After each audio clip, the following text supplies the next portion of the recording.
After a morning of touring various scenic sites on the island, delegates of the CTO conference ended the tour with a lunch on board this vessel right behind me, Explorer of the Sea.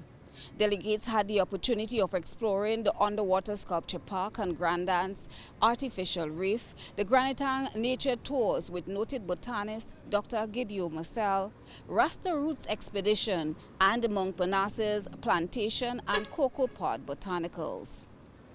But just what was the experience like for the visitors to our shores? Christopher Lee from BIPOC Executive Search, a Toronto-based company, was among them. It's my second time. The first time I came actually was with Duke of Edinburgh, so I got a chance to see the beautiful flora of the country by going through the hiking areas, but now I'm getting to see the other parts of the landscape. Particularly today I went to the underwater sculpture park as well, and my particular area as it pertains to the conference is on the people component of the 5 Ps, and I really have loved interacting with the different people and the passion that they have for their culture. And my particular lens is really looking at how can we continue to embrace in the culture and the community to create more inclusive spaces for both locals and for people coming to visit the island. As a first-time visitor to the island, Cathy Wellham, Sustainability Editor-at-Large for Wanderlust Travel magazine based in the UK, says the sociability of the islanders was a catch. It's been beautiful. First of all, the people are so friendly here. That's been the first thing that has struck me, is everybody I've talked to has been really, really nice. It's been really easy to get around. Today we went up to do a hike with Ross Jinga, which was really cool. He was just like flying up the mountain. We were all racing to keep up with him behind him. And we hiked to a waterfall and got to hear a little bit of his story, which was really, really great to get like a different perspective on life here. Visiting from neighboring Trinidad and Tobago was Ian Holland. He was captivated by the pureness of the island. I just found out and understood what pure Grenada meant.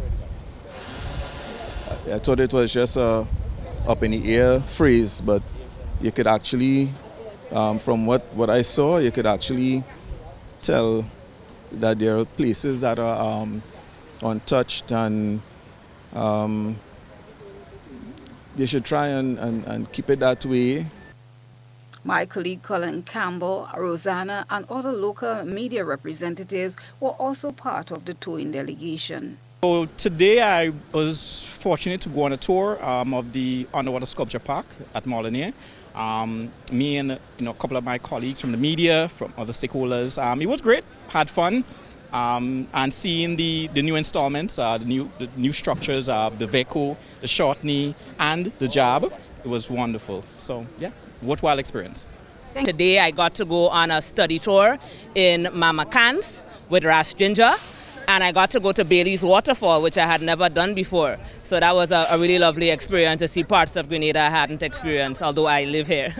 Today's study tour and luncheon ended with our news team speaking with Wendy MacDonald, Regional Vice President for Government Relations for Royal Caribbean Group. We were very happy to host the Caribbean Tourism Organization's attendees to their 18th sustainability event on board our ship. It was such a pleasure when the GTA reached out to us to ask us to host an environmental study tour as well as the luncheon.